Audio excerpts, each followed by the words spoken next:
Evening, everyone.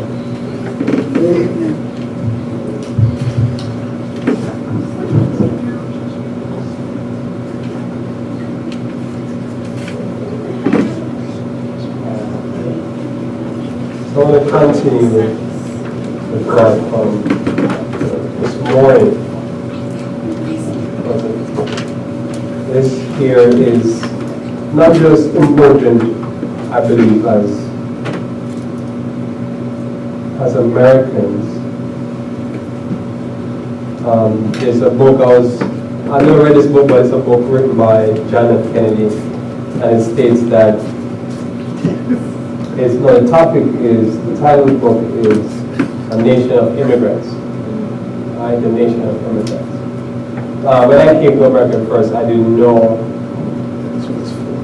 what was the backstory, because normally you look at America, it's cowboys and Indian, movies, that type of stuff. The entertainment world sells America. It's one of America's biggest exports, as a matter of fact. We're a big money maker for America. So you see a movie and it grossed $1 billion. There's a lot of families that are making phenomenal money off that movie.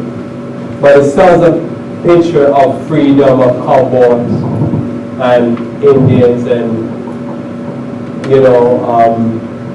or you say gunslingers conquering the West. And, although this is movie, when you see even the mass murders, you think the gunslinging mindset is still there. It has never really left. It is still a place you can come and make something. You can come and claim some land and start your farm and go make something of yourself. And so that's how I came. But the longer I live here, the more I see the original principles that the founding fathers themselves were immigrants, and they were trying to figure out something better, have a better experience than what they had in Europe. And many people came here because they wanted to have a better experience of whatever they were having before. They wanted to have a better experience. So when we talk about creating equal, it's for a purpose. To me, it's for a purpose that we want a shot at getting a piece of that apple pie, right? We want a shot at it. We want a shot at life. And even those, I have argued that those that have committed suicide, they themselves are suicidal often because they're not having the best experience. They're not coming to because they want to kill themselves. They're doing it because they're not happy with the current experience. And so when we think about the created equal is equal for what? In my understanding, it is that equality so I can have a good life. I don't want somebody to use false report. I don't want somebody to illegally imprison me. I don't want somebody to stop me from getting my shot at it. I want them to go in line up, and when it's my turn, I want to be served. I don't want somebody to say, no, you get out of line, you can't be served. That to me is the whole idea. That's to me what the fight is over. Because there's people who are coming, and they come in because they want an opportunity for what America has to offer. There's people here in America that don't want the opportunity. When our brother in the church was preaching, he says, there's a lot of Indians and Chinese go to Jamaica to open up businesses. But there's a lot of Jamaicans there, all they want to get up all day long and smoke weed. They're not interested in doing a business. But that person come in because they want an opportunity. They want a shot at it because they want to do something that I think is fair. All around the world people move around. There's people literally, somebody leaving from India to go get an opportunity somewhere else, and somebody going to India to get the opportunity. This life is weird. Somebody's like running, like you ever see this thing where there's a hurricane coming and all the traffic is going one way, and there's this one car going. Hurricane chaser. The hurricane chaser like, man, there's money down here to be made. And everybody's like, no, we need to get out of here. It's like, no, I need to make my pay right now. And you was like, stop it, but they're like, no, it's a free country. And he goes to remember risk his life to get an opportunity, and we all want to shut it. But one thing the founding fathers knew, before I read my first text here this afternoon, one thing the founding fathers knew was that if you don't have a government that is just, government that is fair in judgment, you will not be able to have a country that prospers. It will kill the prosperity of the country. Does that make sense? Yep. Because what if somebody, that same person in the line who's supposed to get the opportunity, is going to be the next Elon Musk to start a company like Tesla, and you said, no, it's not for you, get out of the line. Because he came via South Africa to Canada to America because he's seeking to do something big. And the effect that he's having on the car industry is phenomenal, because he took something that originally was looking at as a bored vehicle, which is like a Prius. Prius. He took a Prius and he taken that, made it into something exciting. Yep. The Prius is still a bored vehicle. Yep. It didn't change it from being bored, but somebody said we can do something more exciting.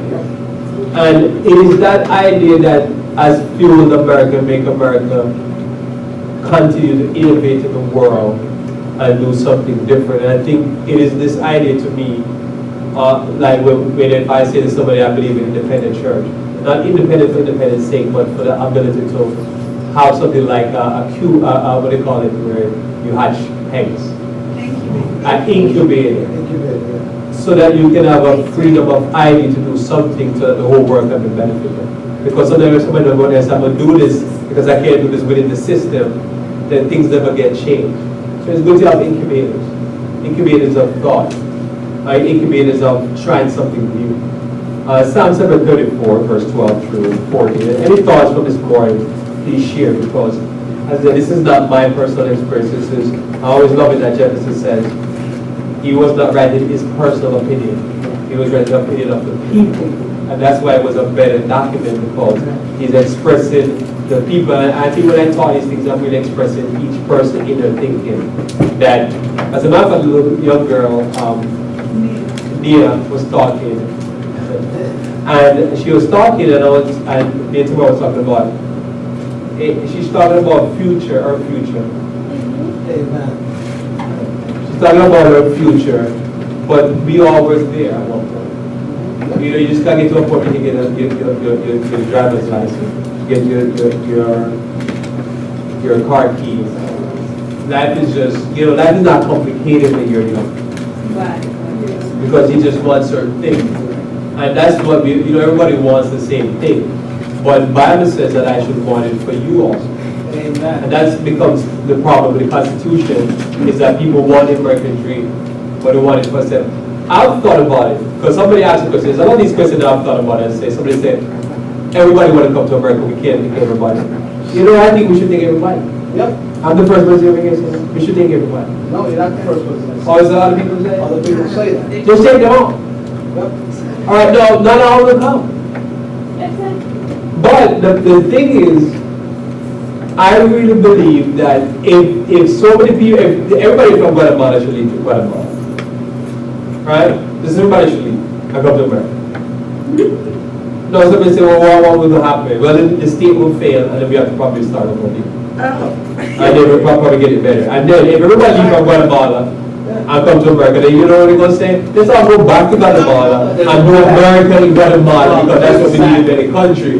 More countries need more freedom of religion, freedom of the press, freedom to assemble, freedom to petition your government for the right of redress of grievances.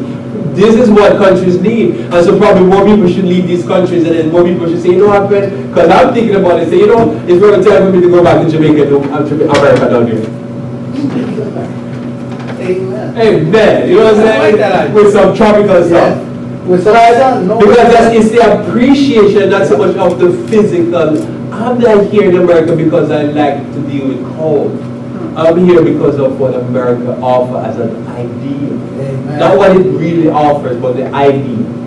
Does that make sense? And so if there's so many people who say, I like that, probably you should sell it. And I think the problem often was, in America, when they went and export democracy, they didn't export the whole America.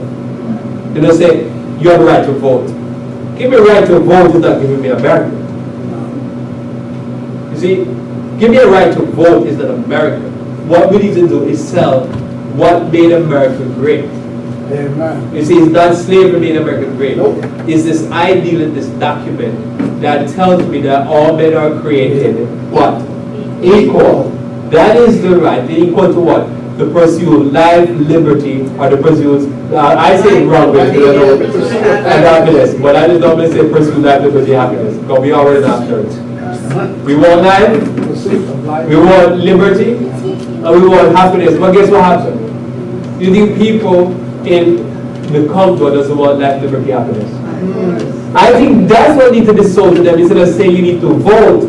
Voting is, might be part of it, but the issue is that's what they want. And we only get it through fairness. We only get it when I'm fair to you and you're fair to me. I'm not trying to sabotage you and you're not trying to sabotage me. Because again, probably if you sabotage me, I'm going to be the next Microsoft. I'm going to be Bill Gates.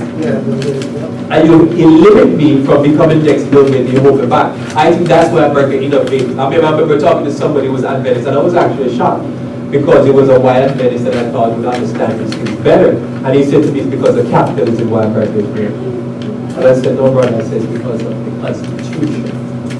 It's not voting, and it's not the capitalism that make America great, it's the Constitution. It's for me to be able to progress, and you legally can't do nothing about it. Bill Gates does not exist in Jamaica. That's right. If Bill Gates was in Jamaica, that would move to Jamaica come to America. Yep. Because the Constitution is not in Jamaica. That's right. It's pretty. So that freedom that the Constitution, remember Martin Luther King said, if he was in South Africa, he wouldn't say probably anything. Because they kill him. If because of the Constitution of America, where I could say, I have civil rights. And I said, where? Right there, in that document. Your document. It was Lincoln, I'm going to read it later on. Lincoln is the one that said, wait a minute, according to the document, we're not supposed to expand slavery, because at one point they expanded slavery to Nebraska and to the next state, Kansas. And that's what triggered it. He said, why are we expanding something that the Constitution condemns? Instead of we reforming, we're going backward, you say, that's what ended up winning the presidency and took the country to war. And that's why he's the most revered person in America. Because he looked at that document and said, we ought to do right, come on.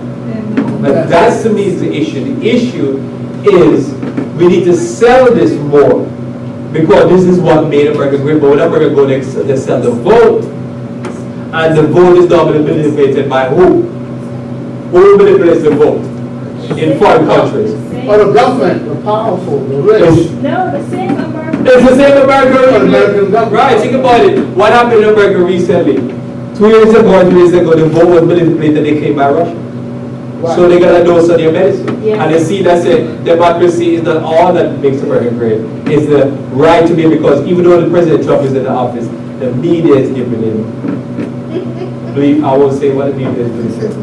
It's constant attack. Give them a hot plate. I think sometimes it wasn't Western going after him, I think he might don't give to rest. These people like that, OC. There's something to report. But Every day. But the thing is, every day he does something that causes them. It's like, you know, let just be still for a moment. No, he would No. take a tragedy Every day. and make it about himself instead of going there. He could have just been quiet, gone there, prayed with the families, Amen. offer them. You know what? Any one of you guys, if you have any problems with anything, all you have to say, here's my direct number. Call me. I'll take care of you. I'll take care of I'm you. done, I get out of there. That's it. Call my secretary, and that's it. And then he would have probably had a landslide in the next election. Absolutely. Something like that. No, here's the difference though, North Korea. North Korea president do something. Is there media to question him on anything? No. No. That's what was supposed to be sold. Yeah. It is that ability for look, I've said things on the radio, I've preached stuff, I've talked stuff, you know after I finish, man, I'm thirsty, I need some water, I go drink some water. And that's it. That's the end of that. And I said that next one, next I do that. That's it. In another country, I'm like, the government is here to arrest you. Yeah. That's what would happen. Yep. It's just, people like go on TV. I'm reading something so that people say, well, the president, I'm thinking they couldn't do that in most countries. No. Couldn't do that. That's what you sell. Because that's what keeps the system going. Because it's the ability for, sometimes even a person to write an article, go on a rant, that to go shoot up somewhere. In foreign countries, you have to have guerrilla warfare. Because you have no option but to take up arms and go against the government. They usually got the military. Try to have military coups and stuff like that because you can't get it off your chest. Nobody will listen to you, but it's here. People will listen to you, and you. Bernie Sanders examples. Bernie Sanders says stuff that normally you should only hear in like AM radio. AM radio, only AM radio talking that kind of stuff in the past. On TV. You know what they do now. And that's Bernie Sanders, that's great campaign. Look at the way of a cabinet art. That is classic. Yeah. Because guess what, Fred? At least somebody can go after you on national television. Like, this is what you do, this is what was wrong. Even though she didn't have no time, which she should have given her time to defend herself. But before in the past, people were just like, yeah, that's what she's doing, but we're not going to talk about it. Right? But here in national television, we don't talk about it. It's going to be national headline news, that's what we're talking about. I think that's a power of it. It's that freedom to be able to have these things. But somebody says, so what are you talking about in the church? What they realized in the church is that there were people who had vendors, they got certain benefits, and they didn't want to give it to others. It was for them. Especially when they come to foreign countries and do missionary work, let's give you some doctrines, and they keep yourself quiet. They go and prosper, and you have to depend on it. I remember years back, I was talking to this ministry that go abroad, they do a very good work, they build churches. So I said, why don't you train the locals? Because I feel like these churches that are prefab, ship it there, and they put it together. That would be great for American jobs. But I said, why don't you train the local people to do it? The person did not answer. Give me a clean answer. So we take care of ours, but we're going to teach you guys to take care of yourself. But that's not Adventism. Adventism is self-sustaining. I teach you to take care of yourself, and not to always nanny you, babysitting you, because you're going to take care of yourself. In Psalms 34, verse 12 through 14, Psalms 34, verse 12 through 14, it says, what man is he that desire life and love it many days, that he may see good? Keep his tongue from evil, and thy lips from speaking guile. Depart from evil, do good, seek peace, and pursue it. I always love this text, because this text is very straightforward. In order for me to have the freedom to be able to move, one thing I had to learn real quickly, you don't want to get involved in the law. Yep. You take care of that first. You want to be successful in this life, you just avoid anything that's going to break the law, that's cause trouble. Notice it says there, keep his tongue from evil. When you don't learn to just, don't be talking evil, don't be causing people want to fight you or want to punch you in the face, that is good that way. You know what I'm saying? It's very good that way. I agree. But then that's why in certain communities, you mentioned this morning, the enforcement, 85% of it is in poor, black and brown and poor white neighborhoods, because you know what? If I can give you a record, I limit your potential as an adult. Very important. First thing as a young person, and if you have a person already had some record, or don't be adding mess to mess. Because if you know, and I think over the years I look back and I say, what would I do if I'm trying to do something? I need to try to get that message, especially to poor communities, to the young people. Don't get yourself a record. You avoid certain activity and don't give you a record. Because the moment you start on the road, it's going to be hard to get off that road. You don't get a record. You do everything you can to stay, because don't give people freedom to be able to take away your freedom that you already limited. Especially if you live in a society that's racist already or something. Don't do things that's going to cause you to have a record, because now you're giving people a reason to oppress you. Right. Right? Giving people, and they say, oh, he's a criminal. Why am I going to treat a criminal good? I'm going to treat him bad, because he's a bad guy. So he's a bad guy, you treat bad guy. I used to have two friends when I was growing up, and I remember anything happened in the community, you know, the first person they go ask, those two. Yeah. And I never thought they were doing wrong. I thought, they know. If they don't do it, they know who did it. Yeah, see? I was their friend and I knew, I Yeah. fancy, I know If them. they didn't do it, they know who They did it. know somebody who's good. It's a likelihood that the message has come to them who did it. So I think they were doing the right thing because a lot of time in communities, it's like they know each other. Right. They know each other. And they hang with each other. So from speaking God and depart from evil, do good, and seek peace and pursue. This is your, to me, is the first step in being successful in life. Amen. You just want to avoid trouble, in other words. And when you start to avoid trouble, you find that you start to, you can take care of business. You're not getting so distracted by trouble because, when you start, think about it, if the last 10 years you were dealing with a lawsuit, you see what a waste of time? I tell people all the time, if you have a lawsuit, settle. Your Christ says if you have a problem with somebody along the way, you settle first, right? You meet the person along the way and say, hey, let's settle this lawsuit. 10 years in a lawsuit is not working. Look, think about what's breaking America back right now. Is that they're in Afghanistan fighting a war for over 18 years? Yeah. How are you going to be fighting for 18 years? The gospel has not been preaching in these evangelical churches. They need to tell their people, stop pursuing war. It's mind-breaking. I'm telling you, you got to figure out a way to have peace in your life. Because when you have peace in your life, then you can be able to say, I'm created equal. Now, why did I learn it? Because I learned wherever I was, especially if somebody deal there, realize you're a black young guy, and you live morally, you have to give you respect. Think about a bomb. What was it that was so attractive about it? It's clean. Clean character. It's clean. Yeah, nothing. Even now that the comparison to Trump. More fun. No more guy. Right. He got in trouble for wearing a tan suit. And that was the end of his scandal.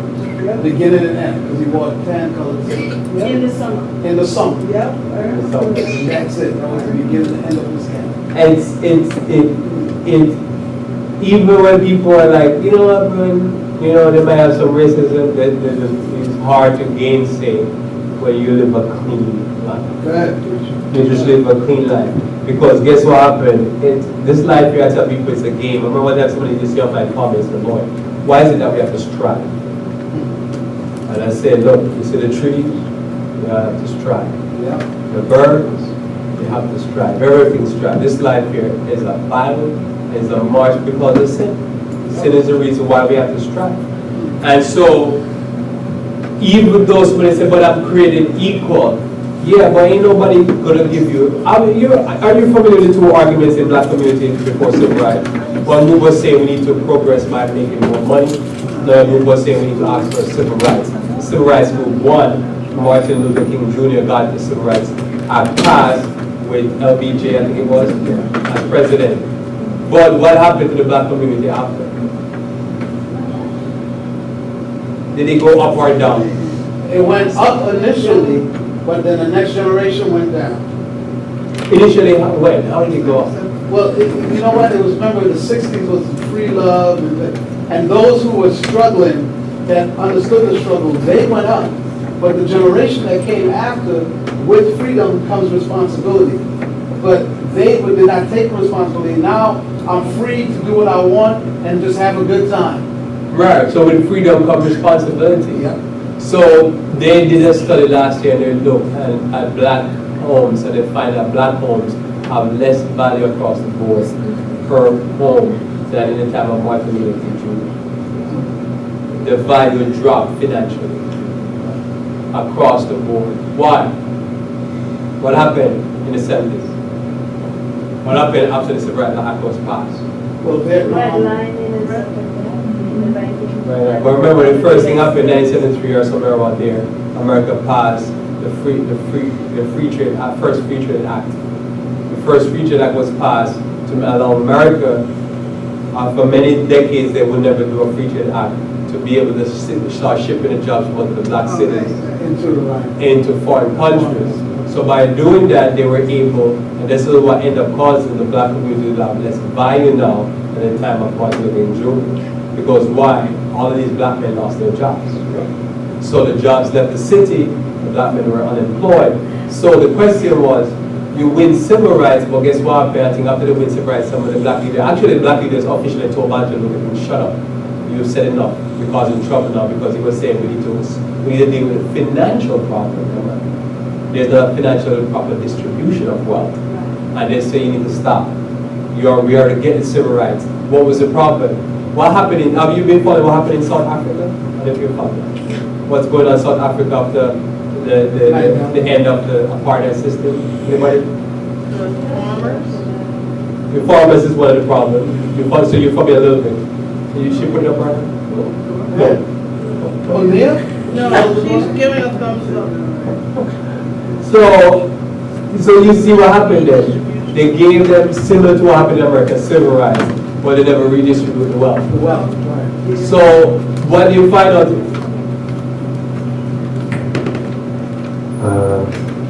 I will this It is not been, but sorry, something is on. I don't know what it is. Probably they'll do something else. I don't know. It's one of the other mics probably on. Is that one? Somebody's like, Is that that Casey? one. Turn it on. No, on. Still on. Still on? Nah. I don't hear it anymore. So don't follow my so much.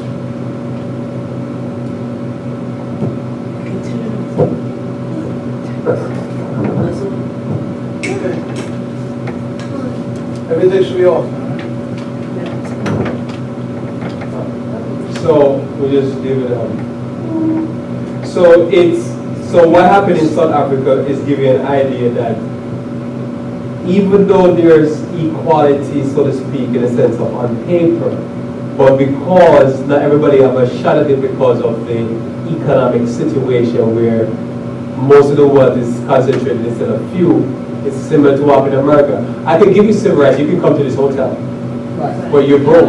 You can't afford it. You can't afford to come to the hotel. Yep. So you're not going to be at the hotel because you're broke. But you can come As long as you can pay for it. if you can pay. All the jobs are available, you should just go ahead and We'll apply. get a job. Just like I heard one of But the, then, I didn't get to go to schools that you went to, and I don't qualify for that job. and if I'm gonna give somebody a break, I'm giving it to my nephew and his friends that went to the same school. And it's gonna But take you come from generation. across town and you want me to make you supervisor? Oh, and you want me to make you supervisor over my people? Is it on? It's not on, but Yeah. He's talking in the mic, but it's not on. so and you're doing the right thing. Amen. You talk to the mic. You comply with the rules. Yeah, y'all start talking to me. That's the difference. See, that's the difference between the what they call it, the of the law and the spirit of the law. Let 'em- The letter of the law. You did talk in the I mic. did talk to the But mic. you're a rebellious child because you didn't turn the mic. I didn't turn it on, I spoke to the mic. See, you know, So you complied, but you didn't. Right, but I didn't. Know where it comes from. But that's why, and one difference would be Turn on with, the mic. one difference would be with, Martin Luther King and Malcolm X. Because Malcolm X, okay, you guys are Those happy mics have now? been abused. Uh, As a matter of fact, I want to use here for a second. I'm over by the church, right over Yeah. home.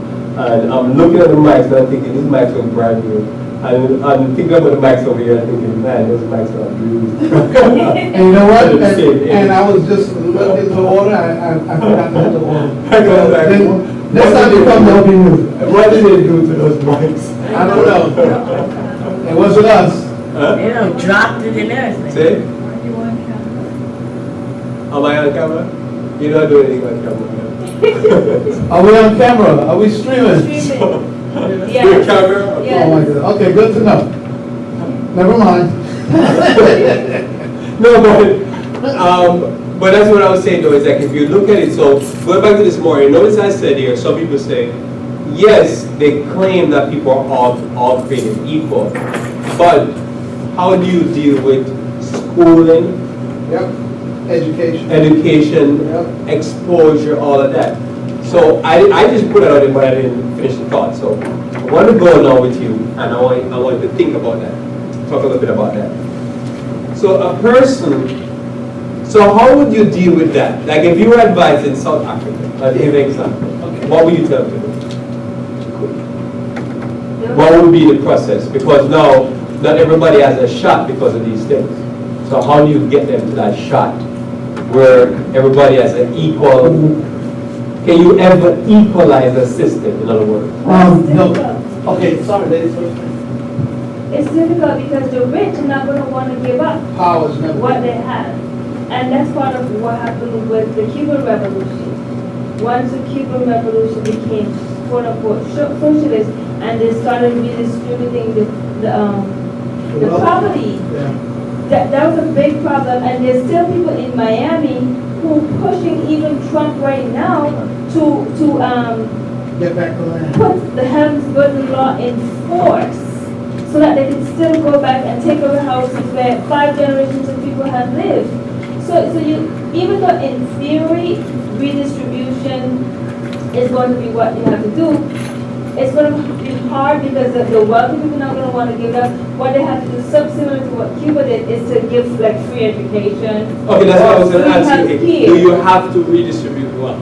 That's what they hold the bomb away.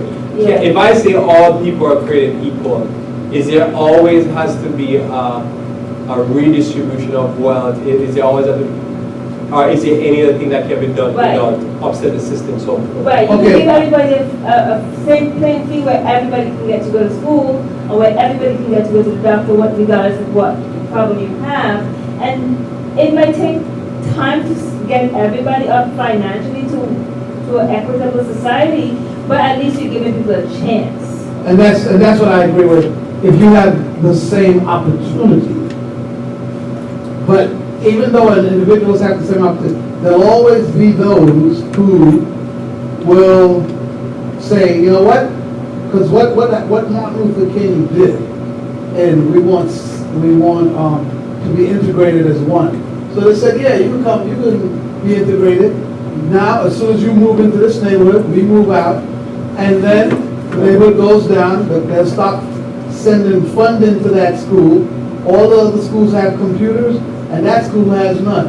And if your kids come to our school, we'll pick on them, we'll make their life miserable, we'll beat them up, right? We'll call them the N-word and make their life miserable. And that's it, we'll make them act like one of us. How high?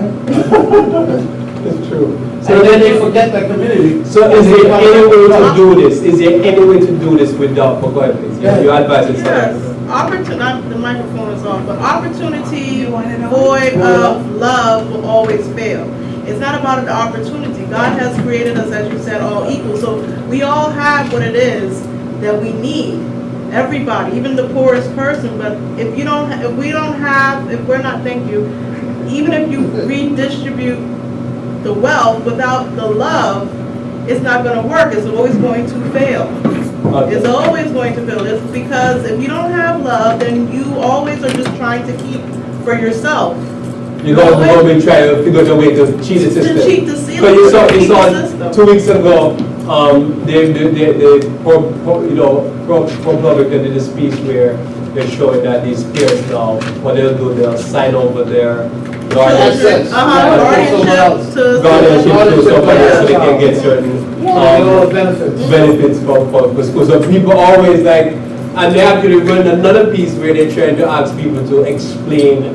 There's another scam going on right now, but they don't understand how it's going. So they ask people to volunteer to figure out, to find out, to give up the information. How is it they're pulling off this one? Because they're getting certain benefits and they're not qualified for the benefit, but how are they getting these benefits? And instead of using that energy in other ways, you're using your energy to keep for yourself. And you can't serve two masters. Either you're going to serve. It's about money. Okay, but So I want to ask It's not about money. It's not about the money. It's about the idea of being evil. And how am I going to successfully, without ending up in jail, be evil? how to skirt the system. Yes. Like, do the wrong, but I don't want to go to jail. I don't want to go to But I want to jail. do legally. But So- exactly. That is the use of your So energy. people always constantly do this, no Constantly. matter what you do. Go ahead, Adina. No, but I believe it's, one thing I remember from school is that power is never given, it's only taken. Okay, so that's what I wanted to go to, because Never. could it be a mistake when I think the personal mistake was made, that when they got the rights, they said we're good. Yep, we shouldn't have. We got the rights. Yep. I didn't understand the game never stops. No, that's right. It's just a game played in different, like if you pass this law, they say we're gonna play it. That We're way. gonna play over here. If you pass this law, they go over here and play the game. The game is constantly being played, but the people in the church, they like time to celebrate. We in Jerusalem. Yeah. You know, like what Martin Luther King saying, no, we got shoes for our feet, we're good. No, he never, no. That's not, no. I'm not gonna let that pass. That was not, yes, we got the civil rights.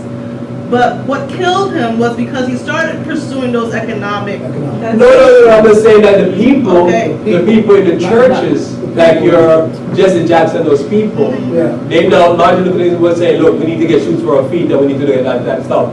And they took the civil rights laws and we're done. He was saying that we need to continue fighting Right. for more. For more than. Right, because Yeah. if you deal with people who are aggressive, right? You can't just like, oh, I'm good. Yeah, and he didn't, and that's why he was killed, because he was like, okay, let's go to the next level. Right. And they were like, oh yeah, okay now, buddy. We let you vote, but now you're coming after our stuff. Yeah, but notice, what did they always go to front of and give them? It's the vote. The vote, It's never the financial freedom. right. It's just that we go, think about the biggest ambassador for the vote is Jimmy Carter. Yeah, He just goes around and promote the vote. right. I said, look, we just destroyed Iraq, but they're voting. The American people think we bombed them to smithereens so they can vote. So you can vote. But voting to me is like it's like a joke. Yep, You tell me to vote, and you give me two terrible candidates.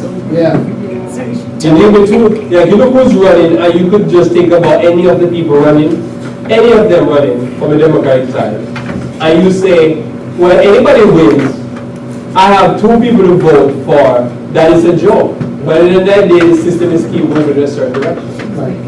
And that's what happens. And that, you know, a lot of what's going on, you have people who say that, well, we have a good candidate, but they always put something in the mix. You have individuals that have a good candidate, but there are certain stains on them that will never get them elected. And those are the ones that they'll push forward. They know that they'll never, they may be articulate, they may be vets, but they know that the government as it is and the people as it is does not want to be ran, and the people will never vote for those candidates. So that's what I'm saying, but it's the book, you have a right to vote. You have a right to And vote. this is our fight. And to me, the fight is not voting. The fight is, civil rights is already there in the book. The fight is that I need to have some assets. I need to have some things that's going to make it that I get the best shot at what I need to get a shot at. And if I want to take the opportunities, I can take the opportunity. That to me is what is more powerful. And that's why if you look at it, I say, okay, South Africa is in a situation. What needs to be done? Because the people need jobs. There's unemployment. The people need certain opportunities to give them. They need protection. They need Police, they need police, government. water, the Yeah. basic government thing. That's why, because everybody's one person, I think it was Kamala Harris wanted to say, well, probably what we should do is federalize the educational system so that the taxes go to the federal system doles out per child. Every child gets the same amount of educational money. So that means, I don't know if it's her or somebody else, it's just, because that to me would be all men are created equal. Right. From a governmental system. Right, That means no matter where you are, if you say a child, we all American, and every American child should be educated, right. then you just educate the American child per. So if it's $7,000 or $13,000 per year, you just pay $7,000 or $13,000 per year. Close eyes. But how they did it in America, they didn't federalize it. They made it become a state, because some people say Chinese are more getting better numbers, grades than Americans. Japanese are getting better grades. But the thing about when you go to Japan and China, it's just a national system. Right. So Across the board. across the board, so there's no racism or classism in the system. The system is neutral. And so when you have a neutral system, that gives me a shot, because somebody said, well, how do you get that? Because when I was growing up, this, it's the same educational standard Right. across the board. And so I was in school, and there were kids in the school, same grade, same class, that were business owners' kids, that were foreigners' kids. They all was in the same class because it's one standard of education, whether in a private school or a public school. It's the same standard of education. That to me is giving me a shock. Gives everybody a chance, an equal playing field. It's an equal playing field, so you could have a child come out and they getting the same grades, even though probably their home life not be stable, they didn't have the same exposure, not flying out, because our kids always go to, they would fly out every summer. But it's not necessarily because they fly out in summer getting better grades. Because why? Because it's the same educational thing. Whatever I'm doing, they're doing. Whatever opportunity I have. But in the system now, which it takes me a while to understand, so the kid in this area doesn't get the same education as the kid 5 miles going down the road in that area. But it's supposed to be the same educational standard, because guess what, at the end of the day, they're going to take the same test. Yeah. Right? At the end. At the end, they're taking the same test.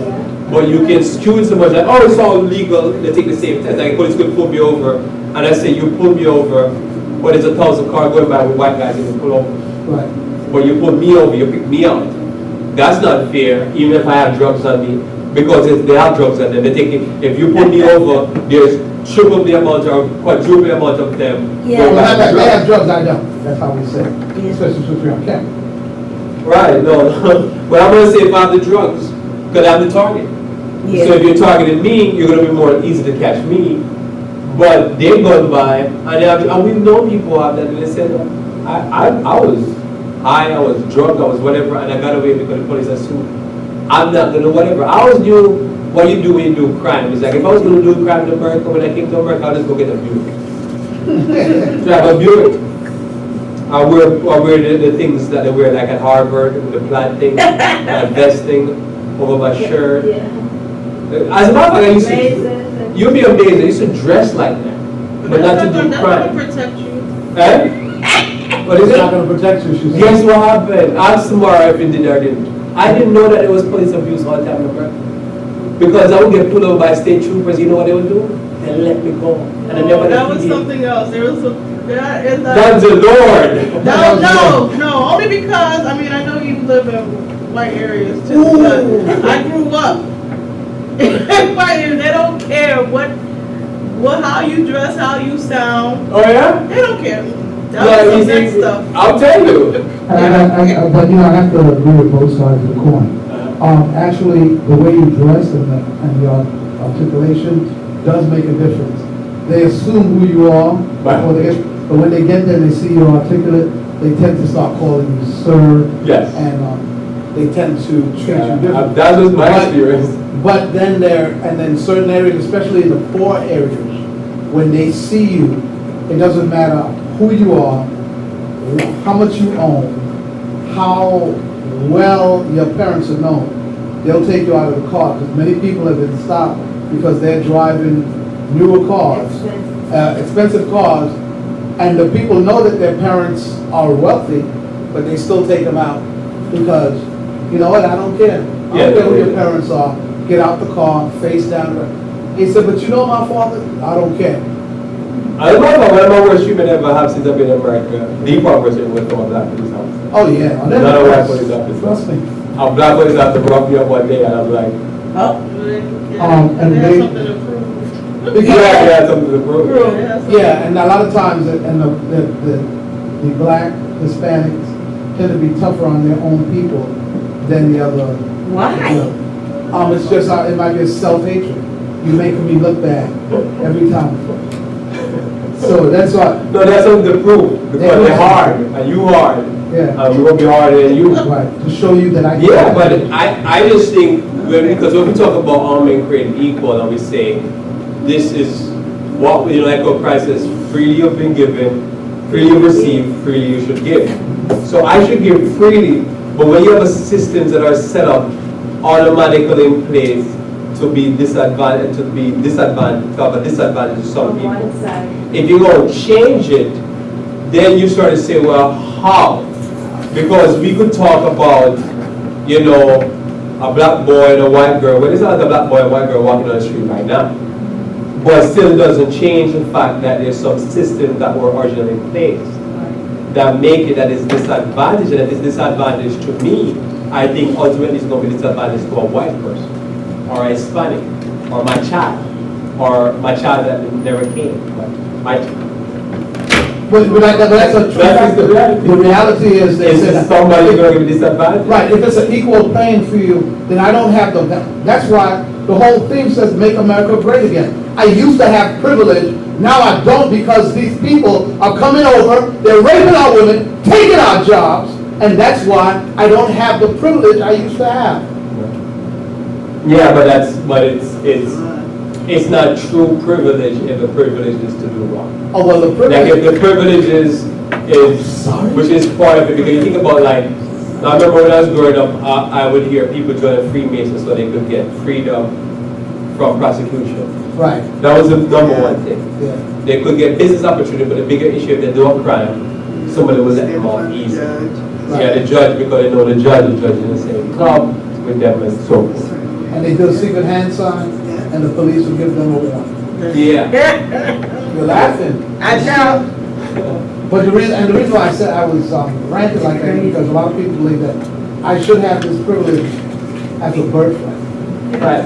And then you shouldn't have the same opportunities. How come you have the same opportunity as me? And I don't care if you work 20 hours a day. The fact is, you're black, you're brown. So what? I don't care. The fact is that this is America, and I should have an advantage. Right. When you take away that advantage, it's not an equal thing. Is that a what? If you're taking away that advantage to me, it's not an equal playing field. Oh, is it Now- an equal playing field? Yeah, it's not, because now I have to work hard just like you. What's going on? What's up with that? Right. Right. Well, that's why I think the original principles of the Bible become profound to me, because it is like, now we think about all of this, every discussion we're having, certain people say, especially white male, that say it's against them. Yep. Equal pay for equal work. Where that's going on, especially when it comes down to women. If a woman doing the same job, she should get equal pay. And I agree with that.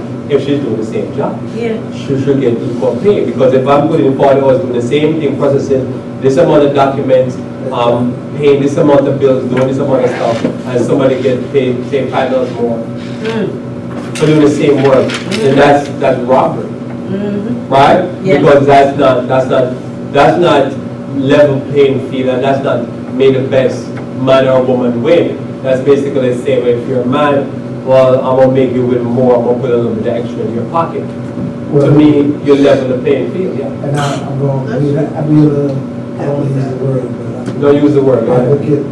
You advocate for something. Advocate, sister. Brother. Advocate, but don't advocate for not just. But you know what? I'm working on a job. I'm the only man in the office. Yeah.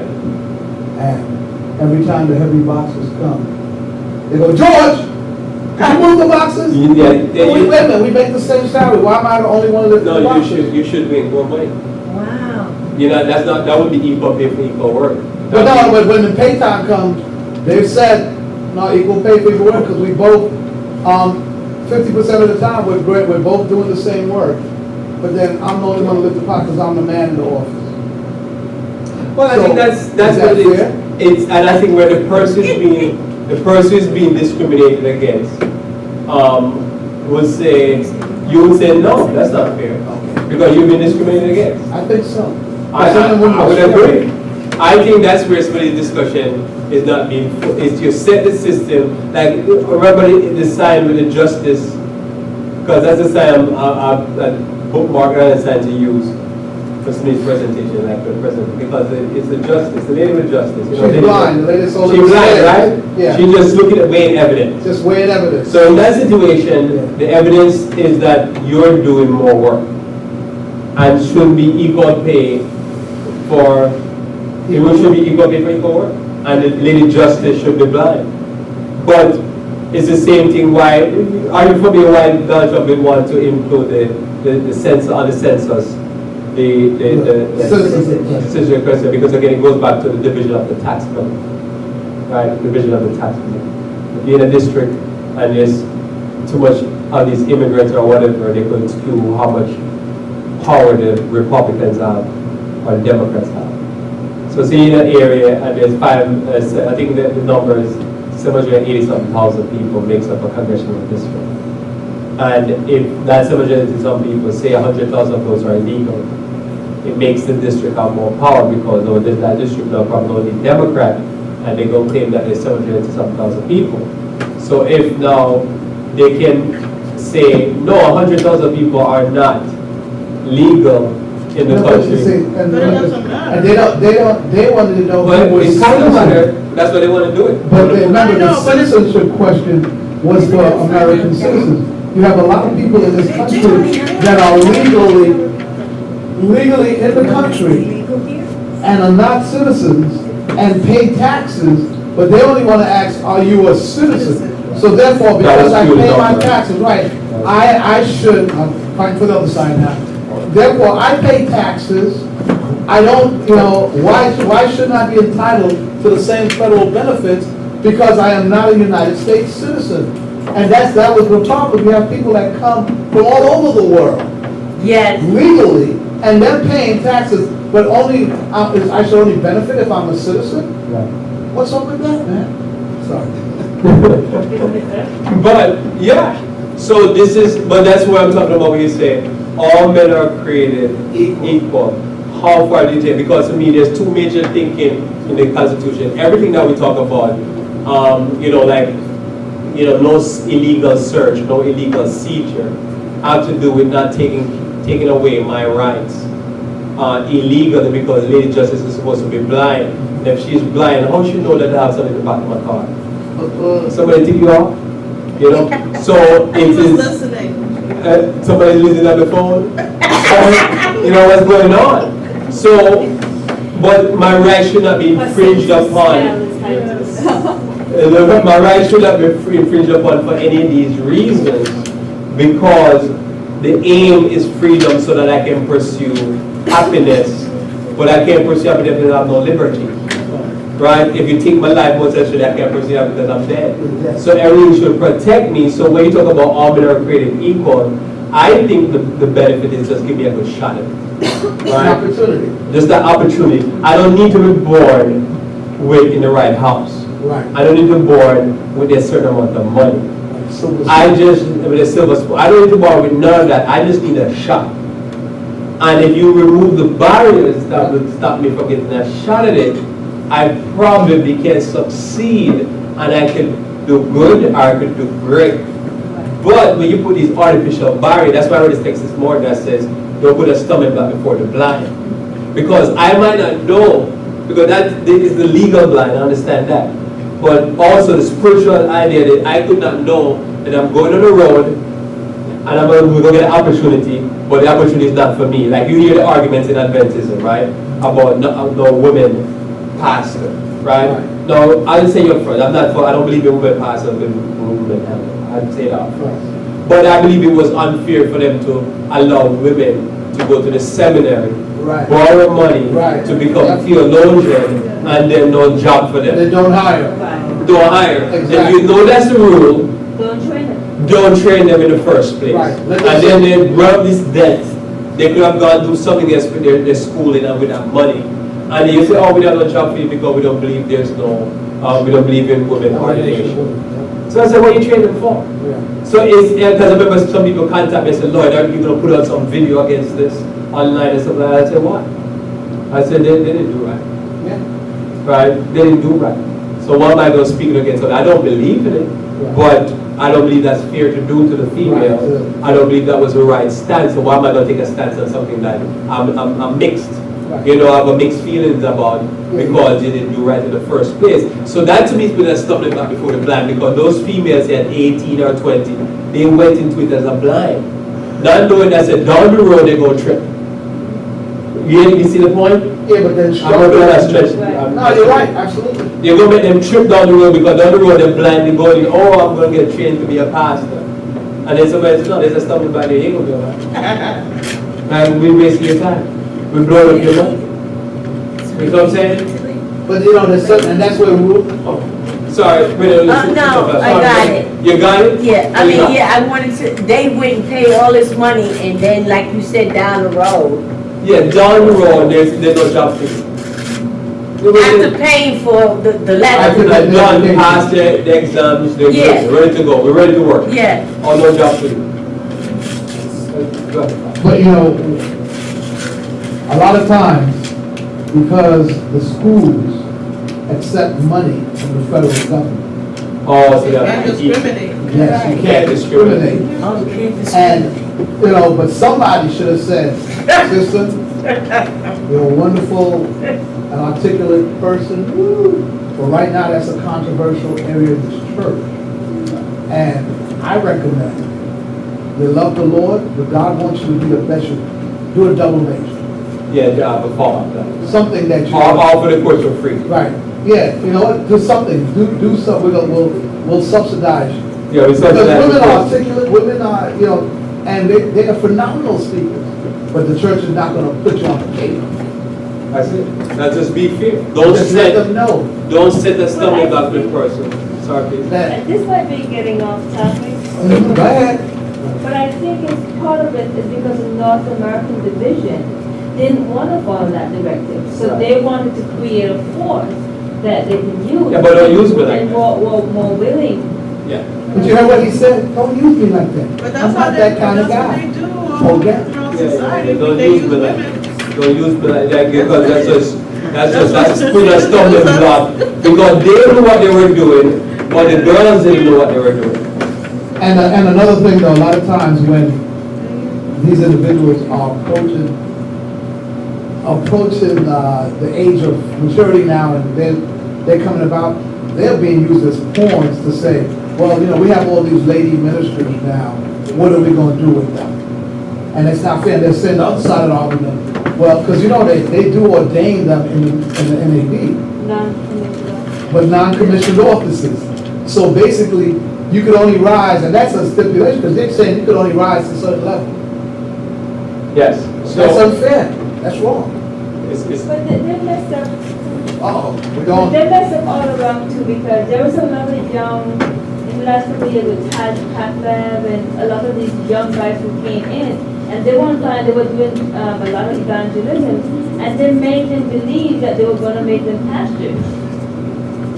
yeah, Yeah, they made them believe that after a while they would they're gonna get in. get into the ministry and become pastors and they did, and these guys are still preaching or whatever, but But they're hungry. yeah, the dream that they were choosing to, so they do a lot of GYC and things like that. Yeah, they're hustling. Yeah. See, but you see, but that's, again, as you say, that's a different subject, but it's a worded for a few minutes here. When you look at what was going on, they didn't tell them that Adventism is in decline. decline, yep. Because they're saying every year Adventism is growing, but not telling them Worldwide. it's outside of America. In Yep. America, we're closing churches. Yep, And the primary place we're closing churches is within the white church. yep. A lot of these young men, they were being groomed to take over white church, but they didn't tell them so that there's a wave coming, and the wave is primarily in the white church, especially in middle America. It's like how middle America is shrinking because of all the drug epidemic and all that. It was also shrinking church-wise. So I often, and tomorrow I talk about it so much, where I'm trying to figure out why nobody said anything. Because, see, I was in that world. And I remember I used to see those young men, because I used to go to GYC, and I would see those young men, and they were grooming them. But they were telling them that there's a disaster on its way. It's been on the way for years. And right now, they said the next 2 years, it's going to be an avalanche Yeah. of church closing. Yeah. Because there's so many churches that are down to single digits. So it's not that you don't have buildings, you have you are the people to preach to. Now here's the problem, and as I say, it's happening in Adventism across, in the cities, happening it's everywhere, but it's bigger in the rural areas. Yeah. So my question to that was something about putting a stumbling block. I've asked them, why did you switch from pastoral training to evangelistic training? So you train the pastors how to grow the church and to build the church instead of training them to pastor the church, because the pastor is assumption that they have an audience congregation. A congregation already there, thanks. I'm a congregation, and the norm of a congregation, what it is, they have the skill set, like even the conversation we were having earlier, and that's what I was saying, the most of what you learn in Adventism is not so much about how to grow the church and how to hold it, but to I say, it's easy sometimes to call people, it's hard to keep their attention. Right. You know, I can call you within 3 months you stop going. I know a church baptized bunch of people, and within a year later nobody was there. No new person would stay. In 52 Sabbaths, you're really losing almost that person per Sabbath. And by the end of the year, they literally said nobody was there. Because what happened, they baptized them, but they couldn't hold them. Because so I think the training should have switched years ago to pastoral, not the sense of, but the sense of a church going expert, how to grow the church and how to hold the church. So that's something what I'd say. They knew it was happening because I remember the first two places I knew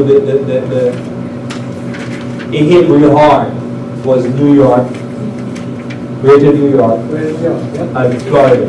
At one point, Greater New York, I think, dropped to 26 pastors. At once. At once. So you know, if you have just fired 26 pastors, you think, but nobody ever explained what was going on. They just say, oh man, we don't need 27 pastors. You think 27 pastors, each pastor normally pastors 2 or 3 churches. That's a big church. You drop 26 pastors, good amount. We had simply at least over 50 churches. There's 50, so 50 to 75. Churches are in trouble, can't make it a pastor. I remember they say take $250,000 for a pastor. $250,000 per pastor. So why? Because it's an upland. Every one pastor represents about 5 workers. So that's the side. He represents the salary of all these workers. So they say, however, they say to a church that took him probably 100,000 probably. They say you can only get like 1/3 of a pastor, something like that. Church are taking. So yeah, 3 churches. You're laughing, but it's not. No, The fact is that you look at the numbers. And they always have assistant pastors. And they look at the numbers. That wasn't supposed to, I wasn't. No, it was allowed because when I first heard it, I was like, Wow. hey, that's kind of funny, but it's kind of crazy. Yeah. But that's raw numbers. But they have to look at the bottom line, and it's all the numbers. I would say you do have 4 churches and they don't make enough money to have one pastor. Yes. And then you see them once a week. Church like that, never have a pastor. That's what happened. The only person who dedicated to public work because he was freelancing. Freelancing? Yes. How you freelancing as a He had pastor? a job. Oh. He came over as a pastor from Jamaica. Right. He got picked up from the ministry. He had a job, but he would come to public work every Saturday. Because he was And the freelance. church itself just gave him like a stipend. So let me ask you, sorry to plug in, go into their business. How much meetings they were grossing a year? No, it was low. The income was really low because it's a small congregation. What do you think? Probably about 40, I 50,000. really can't because 50,000? I saw the amount of people there. And then I saw the like, cars in the parking lot. I wasn't into the treasury because think about it, you can't come in an Adventist church, you can't come heads and equate that to dollars. Especially if it's an older audience. Right, Yeah. right, because you had older people, you had retirement people. and Oh yeah, then you forget just about had- it, yeah. But you can't, no, in any church you can't. Right. You got churches that are packed. I've been to Adventist churches that You are can go to packed. Joel And you- Osteen. And then you can have, Yeah, you have a church that's packed, and you have a church with 10 people, and the church with 10 people is giving more than the church is Yeah. packed. Right, so I really have no idea what they're doing, but they've always been a part of a trio. Every time they pass us, that time they always. 3 churches. Right, and that's what I'm saying, this situation like that, they can't even afford 1/3 of a pastor. Pittsburgh. 1/3 of them. You get a What's his leg. name? Your friend, the chocolate one. I keep forgetting. He's my father's friend too. Not Jules? Not Jules. The other one. The one that used to pastor. Oh, I know who you're talking Yeah, about. Vincent. yes, that's what happened with him because in the Pittsburgh church, that's how it is. They have to pastor 3 churches. Yep. And so that's why I was laughing at the one, because it's 3 churches, and so it's like a third, and they have to divide, and that's why he left. He didn't like that kind of. So see, no, he was a pastor, then he left, he was a New York City chaplain, New York City Correctional Chapter, and he was being paid there. So then he got called back in the ministry, settled down, got married, had kids, and so next thing you know, but he had to drive and do both jobs. Yeah. But he couldn't, he had to pass the 3 churches in the Pittsburgh area. So that's 6 hours driving. So, and it was. It's not like it's just the church is down the street. Yeah, it's It's- always. 6 hours. And then the congregation, those, like the Pittsburgh church is the largest one. But then the other 2 congregations, like single digits, double digits, and they're small, but you have to be there. And those 4 or 5 people that are there, listen, you need to be here for prayer meeting. Yes, that's true. You better be here. I don't care if it's one person, they want you there. Yeah, and that's what they do. They go to one church for Sabbath school. Yep. I never liked that. That's I how, remember the pastor would literally come after Leave. the prayer, after the prayer, he stands up, he says a few words before the preacher preaches, and then he goes to hit the other church before the end of the morning. Yeah, I remember we had a pastor, he said, so yes, the Lord is good, so that's the end of the service. So let's pray, and he prayed. Let's pray, and thank you, Jesus, for blessing the service today. But I'm hit the door and gone. By the time you open up, you see him back, fly through the door. Yeah. He's in the parking lot, he's rushing to the next one, literally. And that's what they do. Yeah, literally, it's like he's praying and he's exiting. By the time you open your eyes, he's already walking through the door. Gone. wow. And that's what they give him the term as a district pastor. Pastor, yeah. Oh yeah, running. I used to think why don't they do one whole day one church? And Whole day another Because church? of the pressures, a lot of times, a lot of folks, because you get to know the members and they start putting pressure on you. Yeah. Pastor, the sister is sick, could you come here, at least pray with me? And then you start feeling bad now, it's like, I gotta at least go pray with the sister if the sister is sick. And then next thing you know, someone at the other church that you were scheduled to be at, they'll be like, we haven't seen you for a whole day in like 3 weeks. And you're scheduled to be there, but the sister's got That's like, what do you call the Mormons, the multiple wives? Sister the wives. Sister wives. Yes, that's what Oh, it ends up big being. love. It's like sister Big wives, love, yeah. yeah, like. One wife how you is gonna- feeling how you the gonna when is do- my turn? Yes, and they get like that. Yeah, and that's what happened, it's a lot of They stress. get No, just but- like that. It's But very that's what crazy. You know, happened. you have a freedom to do that because the Bible does use those terms to describe the church. So Amen. you've got to pass on that. I It's a know, pride. I just didn't want to think about it like but that's exactly what it ends it's up like a big being. loss. Yeah. It is a big of a situation. But you know what, at each, but look at what happened with Abraham. So happy with Abraham, I'm curious. You know what happened with Abraham? With the father of many nations, and then he sent out, and he slept, and then he slept with the God knows. We're going on somewhere, but I'm just saying, but the fact is, that we are well, I know, people are. No. but because of, we're not able to I can't give, believe it. just because she did, when they talk that. But this is because. But that's the reality. The reality was because there's something going on in the church. In the administration of the church. I think that too, the way it's, and because of that now, you have a situation where in ministry, you have so many people prepared for ministry, and they're still pumping them out at the university Yes, level. great. At the rate. And I'm meeting people who are finished and they don't have a job. No. And they don't tell them, you ain't gonna never be no minister. But you're laughing, but that's what they tell them, a lot of individuals, like that individual, but you know what's even worse? They have individuals that are trained pastors, they string them along, as their sister said, and the conference strings them along, and then when it goes to hire or lay a little oil on somebody's nephew comes up and, hi, oh, they picked you up? No, my uncle said I'm starting Tuesday. When it's happened, when they pick them up. And it's the same, the nepotism. Yeah. And it's big in the church. Yes. So that's why I say, give me a true shot. Yep. Because that we just described again is not. and as you said earlier, there's always somebody trying to get ahead. Yep. Trying to swim with the system, trying to work the system to get an interview and get this person. And I saw that and I realized, wait a minute, I think the skill set that we have is more to try to figure out how to grow the church, hold the church together, and not depend upon somebody to give me a church, to provide a job for me, because the gospel can be preached. I go preach the gospel and go figure out how to build. And this is where I say, I believe, and I say this, that I really believe, for me a takeaway point, when the more I look at these things, is that, sometimes nobody's going to make the playing field level for you and I. You can't depend upon somebody to make it level. One thing I know when I saw some of the lawsuits with O.J. Simpson or Michael Jackson is that money will the playing field level.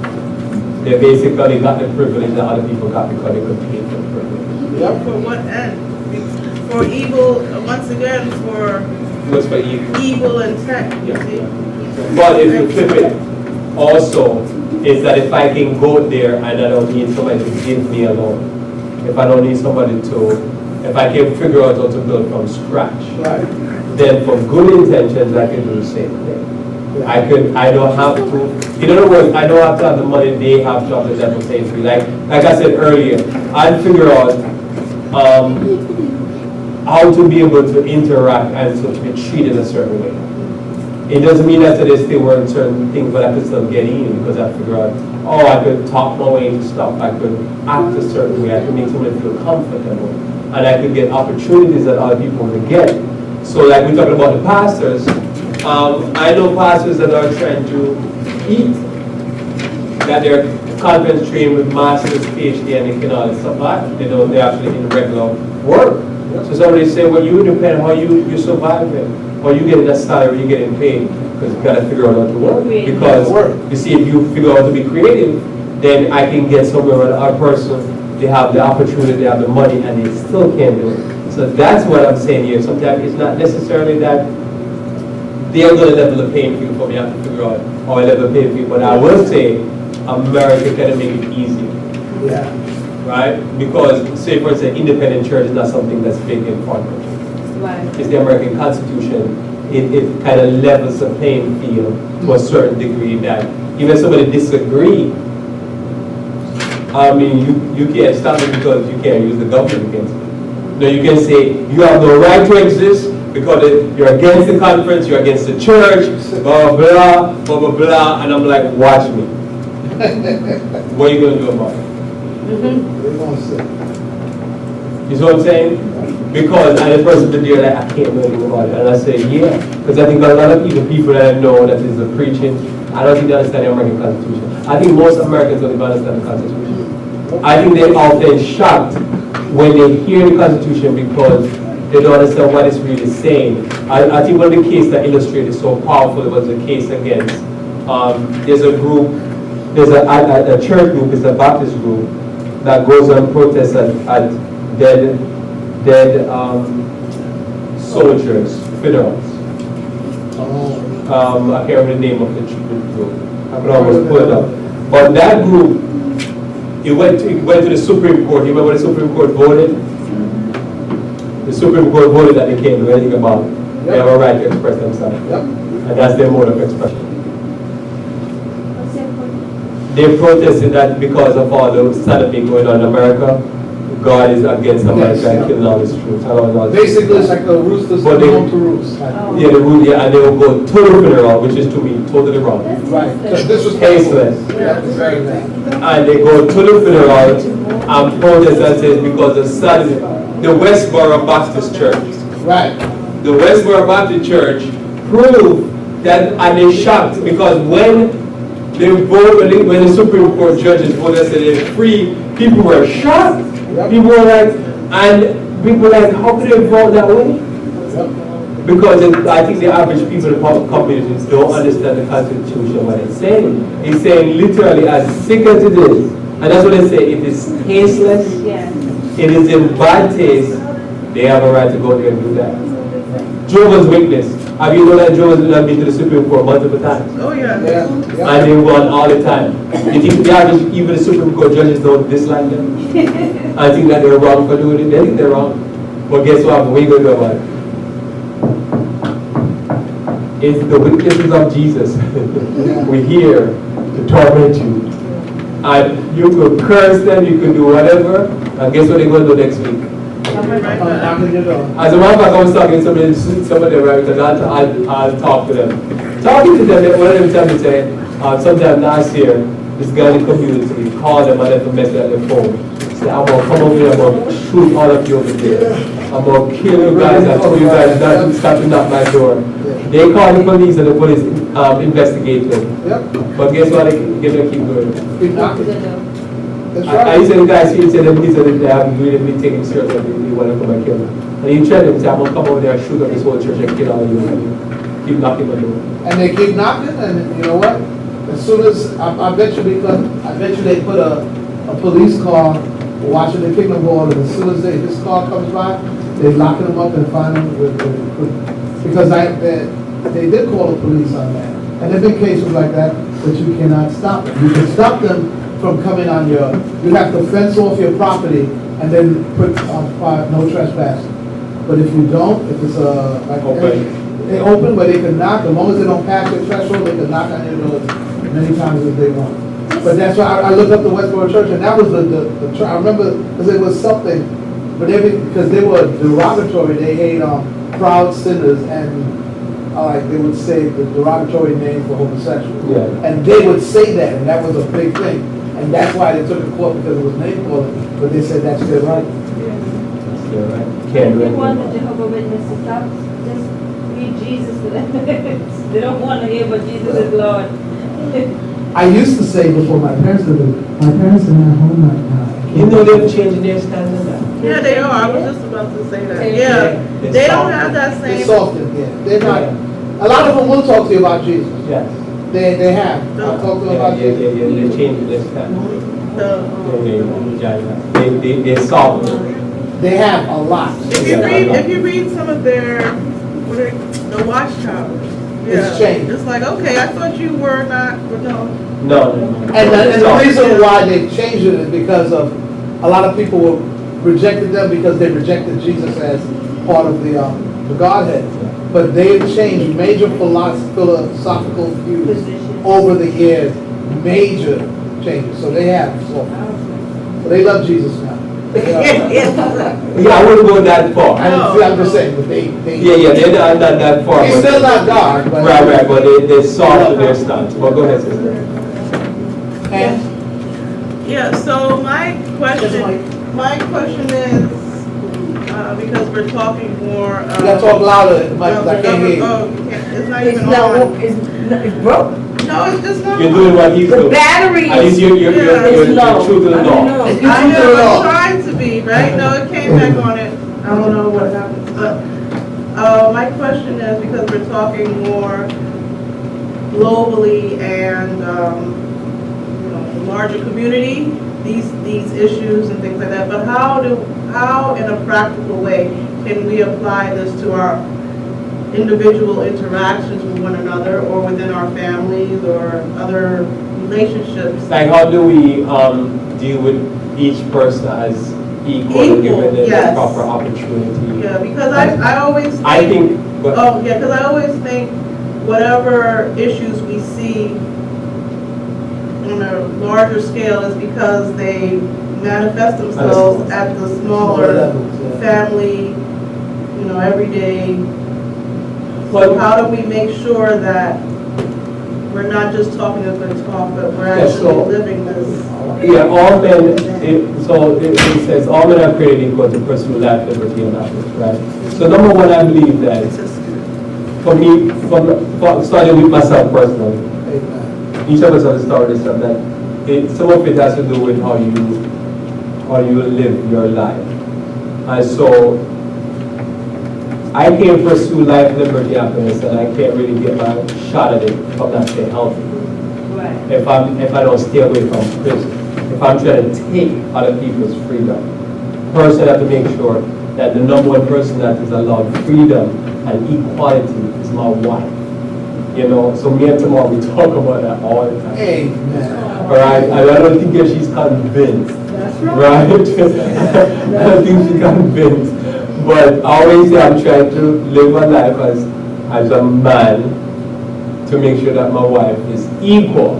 Amen. Right now, Amen. as I say, I don't know if I don't think she's, I'm working on it. Yeah, You it's a work work it in out. progress. It's a work in No, progress. because I think it's difficult. That's why It's difficult. I'm on this pursuit, because I think it's very difficult to. Execute We're all it formed, personally. we're formed in sin. Like, this is a part of us, and it's so entrenched that I think sometimes it's difficult for us to even identify that we're not doing it. Yeah, But because it's just. look, it's more there I want to say, because when you think about, I think we're the church, like where am I going with all this? I think the church, and it's something more and more I believe. I always believe this, but I've been more heavily in the last even couple of months, years, believe this, that the church does play a role to level the playing field. You get that? The church should play a role to level the playing field. Like, so think about it. Why should a church have a school? Why should a church have a school? To educate children. So if I have a church school, it doesn't matter what's going on in public school. Now I could advocate for them to do better and take care of the kids, but I have a church school here. My kids in the school will make sure that they get the best education possible, because I want to give them a shot. Right? So I'm leveling the playing field via the school. So that's where I think the churches never made a move to try to neutralize whatever the state was doing. Like even when we come on to one of the problems with black in America and our poor people is that they have less assets. The church not work to increase the assets of people. Church has the number one process that energy-wise say you increase assets is to own real property, real estate, land. This is the number one way of being able to hold on to assets, because I can have money in the bank and tomorrow there's a stock market crash, there's a whatever crash and I lose the money. If I have land that's there, you know, even as we're talking about with Cuba, people still want to get my land and their parents lost. Land is valuable. So there's many ways that I saw that the church was not the church. To me, there's another statement Ellen Joe had made where she said the church is supposed to be a school, it's supposed to be an educational center. That means if you, because somebody said, why do you preach the way you preach? Because I see myself not as so much of a pastor, but more educator. Because the pastor is supposed to be there to drop knowledge, so that people become educated. So even if I've had young people come up to me and say, you know, I really enjoy what you teach. It's like I get more interested in what you're preaching than what I get for school. But that's what I think, that's education. You know, so to me, I see personally, from a personal point of view, the struggle is how to like teach our kids to be true citizens of our home.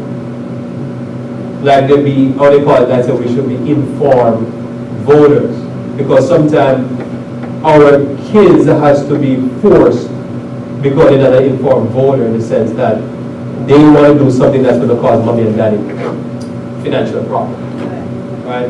And they don't understand the system. Like, you know, there's statements where Andrew talk about that a child at an early age should learn accounting, learn physiology, learn things that are going to be the most important. You know, I'm thinking, sometimes I study these things and I'm thinking, why did I wait so long? Why did my educational system did not teach me physiology at a young age? The number one thing I should have learned was my body. Right? Why am I learning about my body when I'm older? Many people will live and die, never really understand how their body works. That's the number one thing that I have. This is my value. You know, accounting, how to do numbers, not just math, but accounting. How to take care of the book. So how do I level the playing field?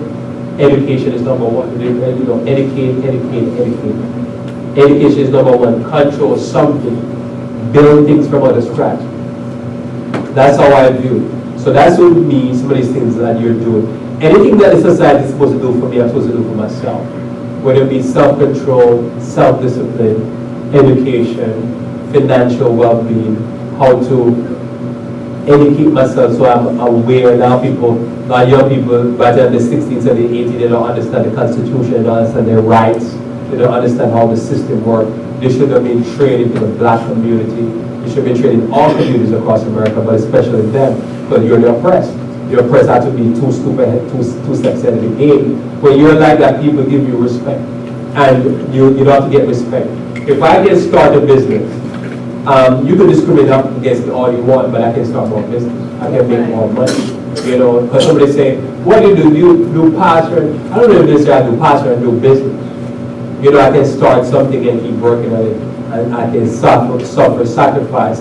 So another person I need a job, I'm like, if that's what you need to do, you do that. But if you can do something and you can work with something. Another thing also is work with people. That's the most difficult thing to do, work with people. When you can work with people, you can ensure your dream. There's a lot of people start a business and it's just people giving them seed money. Now today they do GoFundMe or they do Quick Start. No, that's the name of the Quick Start? No. Kickstart. Right, but if you have people around you, they can give you a few $100, a few $1,000. You can start a business and then part owner. Blacks, like I was talking, I was going to say this, but sometimes people might misunderstand what I'm saying. But I say this here. Whites are good at building empire, controlling resources together. Blacks are not good at that. So if all of us in here say, we take equal share, we start a business, you know that's going to be difficult? With a white, they'll do it easier. And they'll still hate each other guts. But let's start a corporation, and we all have, 50% share.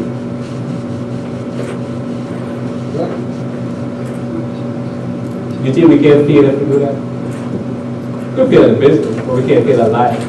And if this business don't work, probably the third business will work. But we all in together. How many churches there are?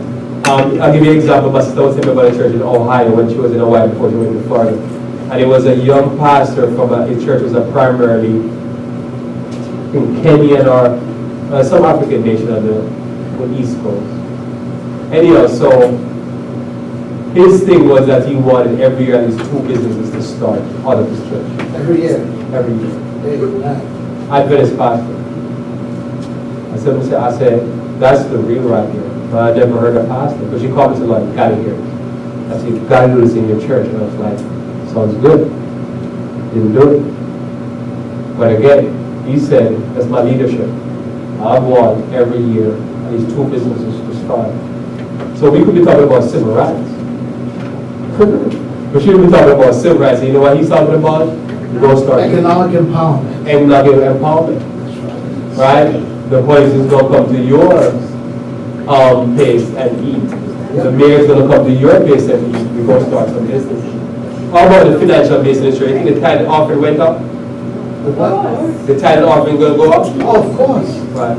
But and that's one thing I thought about, and I learned this when I was older. But you know what? First thing, one of the first rules is profits are better than wages. That's right. Can you hear me? And that's what I try to teach the boys. Profits are better than wages.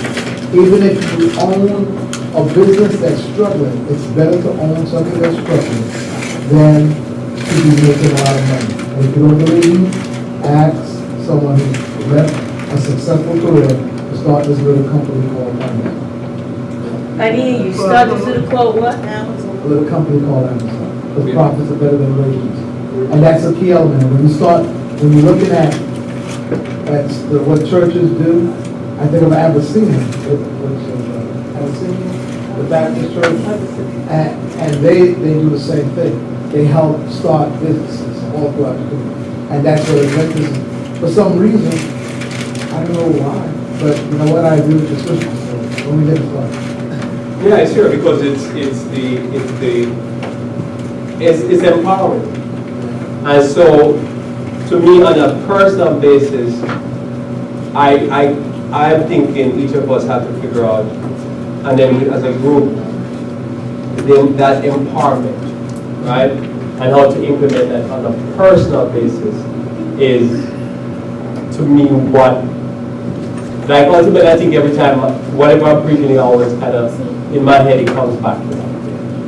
Because that's where everybody knows that no matter what's going on, when the power is in somebody else's hand, they'll swing in a circle. But I didn't want to get too much into it, but not only do you have economic empowerment, but then summertime jobs, you can hire the young people in the church. Teach them the way. You teach them to see, look, there's a difference between a guy who didn't go to school and, you know what, he's a good worker, he's here early, but then and there's a guy that went to school and is learning business management, and he's able to turn a business that makes $1,000 a month into something that's making $200,000 a month.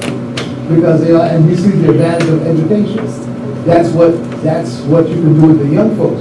You hire them, you teach them, educate them. So not only will tide go up, but there'll be retention also. Because you know what? If I work for them, I'm going to stay with them. Any other thoughts? Because I think we'll sing a song to close, but I'll just take it out. I want to expand that thought because I think you have a very, very important question. Who, me? Yeah, No, yes. I was directing. I'm done with my question. That was my main. Yeah, but I'm not sure if I answered the question fully.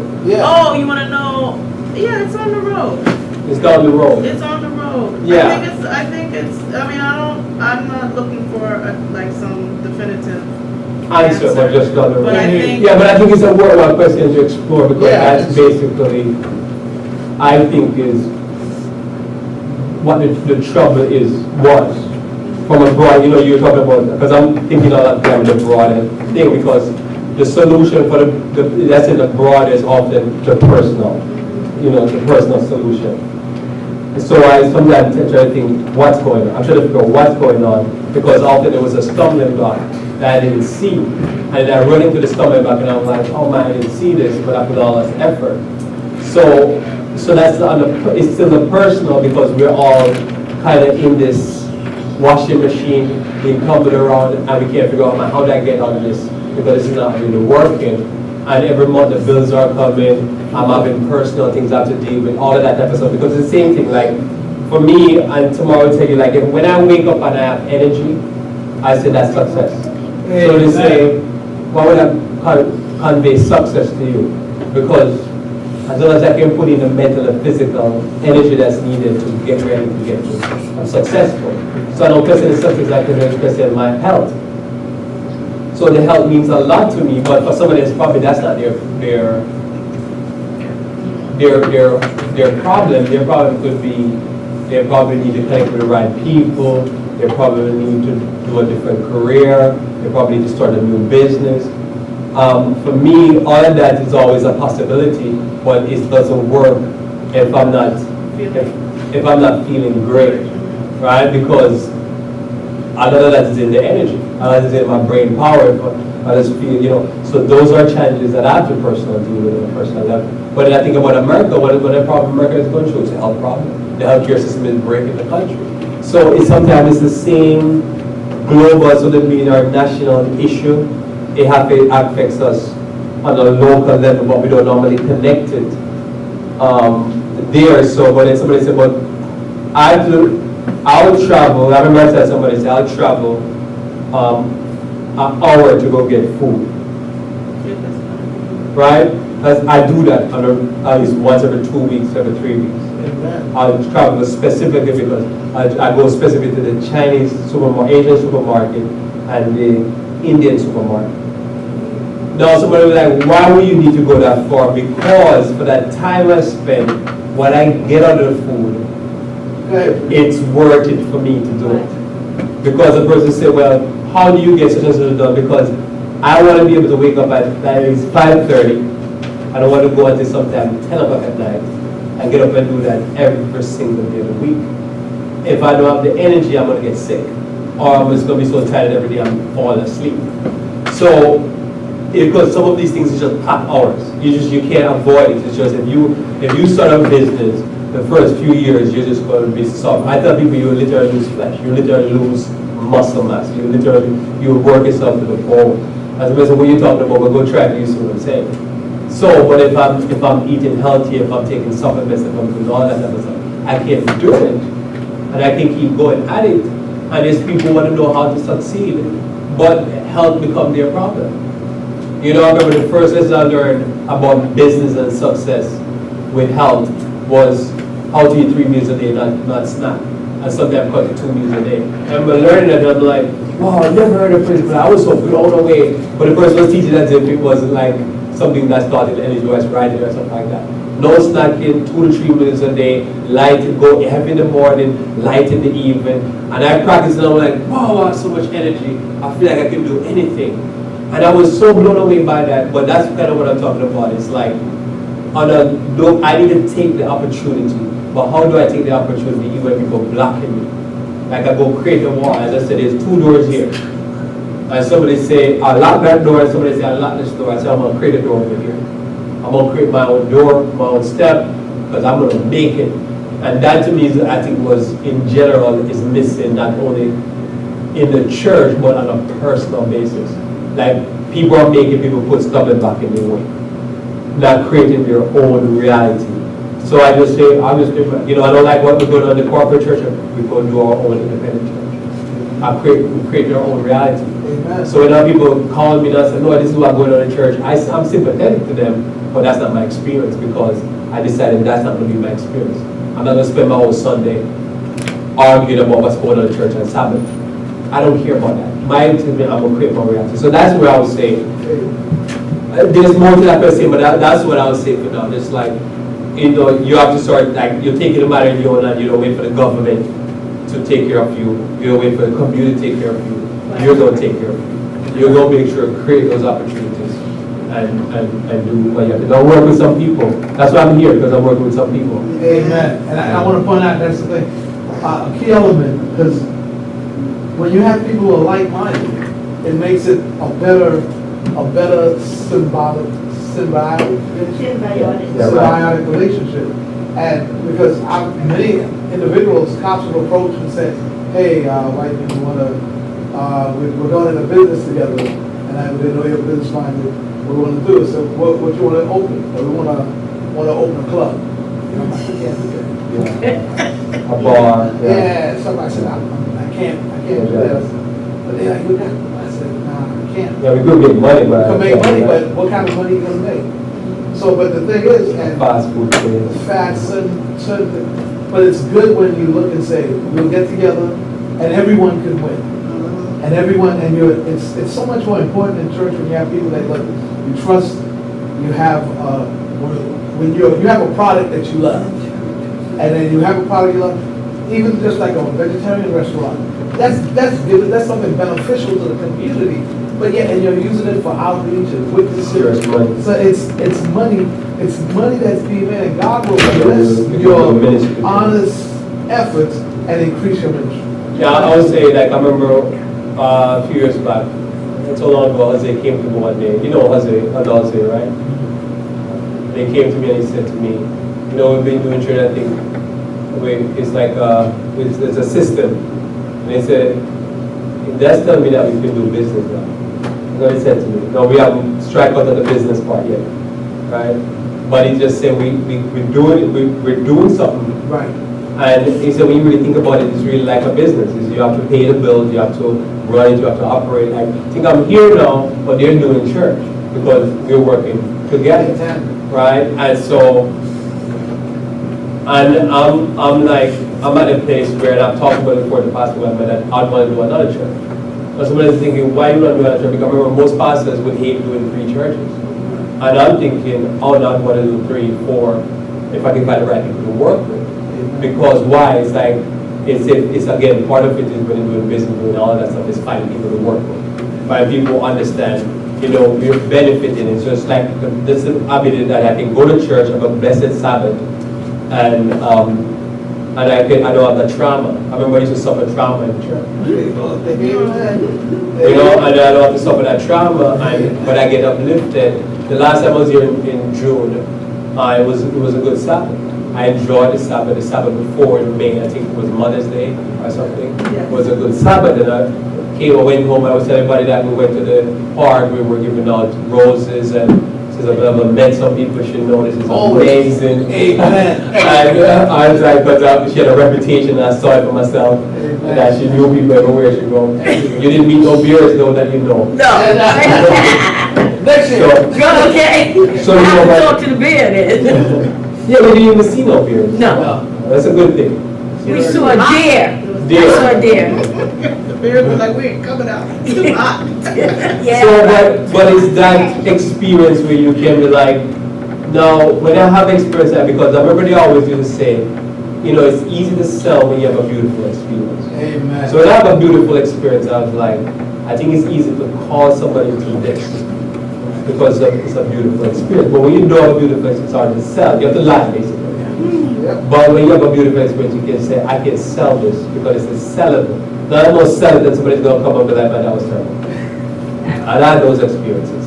So I'm going to turn it over to Pastor White, and then just for the festival of cause. And we close it off like that. We'll just sing a song to close, and we'll share thoughts. Any questions? Any thoughts? Any questions? Well, as always, we thank God for the experience here, and we're glad to be here. Amen. I commend each and every one of you for writing that. God be the glory. God be the glory. We'll see you next week, and we encourage all of you to stay connected. Not only via the internet, not only through prayer, but also in touch with your families, your colleagues, and most of all with Jesus. Amen? Amen. This time, we're going to sing a song. Amen? We'll sing a song, and then after the song, we'll have closing prayer. Amen. I know it's not time, but we're going to sing Josh's favorite song, number 51. That's right. Number 51. Days dying in the west. Even though we're in the east. Well, it's done. Huh? Yeah, in the west of us. In the west of us. In the west of us, yeah. The west of us, what is coming behind. Very well. Days dying in the west. Oh, that's funny. Amen. The west of us is very funny. The west of us is very blessed. So days dying here. Okay, number 51. Please stand with me together as we sing number 51.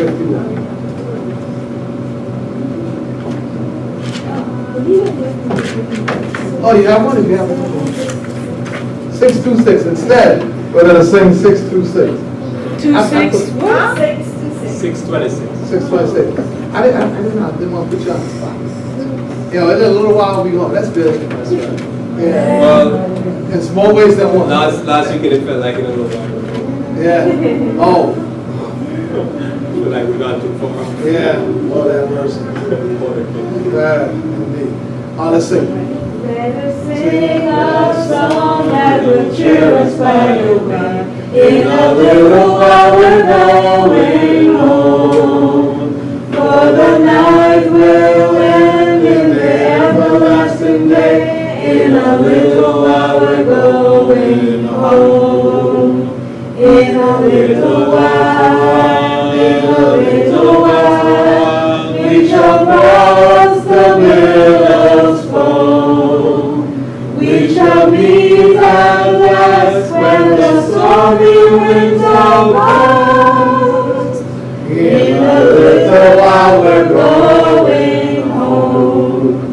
We will do the work that our hands may find to do. In a little while we're going home. And the grace of God will our daily strength renew. In a little while we're going home. In a little while, in a little while, we shall cross the billows foam. We shall meet at last when the stormy winds are past. In a little while we're going home. We will smooth the path for some weary wayward feet.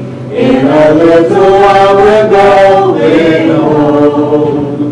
And may loving hearts spread around and influence sweet. In a little while we're going home. In a little while, in a little while, we shall cross the billows foam. We shall meet at last when the stormy wind shall pass. a little while we're going home. There's a rest beyond, there's relief from every care. In a little while we're going home. And until it shall fall in the city bright and fair. In a little while we're going home. Everybody. In a little while, in a little while, we shall cross the billows flow. We shall meet at last when the stormy winds are past. In a little while we're going home. Amen. Well, that's Sister Nadwa to pray for. Amen. Amen. Amen. Dear Heavenly Father, I thank you for this Sabbath day. I thank you that you brought all of us together on this day to think about your word and the things that we can do to be closer drawn to you and to also help each other to be closer drawn to you. Father God, now that we're coming to the end of this service, I pray that you would be with each family represented, that you would be with those that have already left us, and that you would help us to share the things that we learned today, the ideas, with those that we love, with our neighbors, and hopefully help eventually all those that we know be closer drawn to you and be more loving towards one another is my prayer especially. Please be with those that are sick right now among us, family members that are in the hospital. Be with families that have lost family members. Just help us to stay faithful to you, stay hopeful. This is my prayer in your Son's holy and righteous name. I do pray. Amen. Amen. May the words of our mouth and the meditations of our hearts be acceptable in thy sight. O Lord, our strength and our redeemer. Amen. Have a blessed Sabbath day. Blessed week. Blessed you. As always. Always a blessing.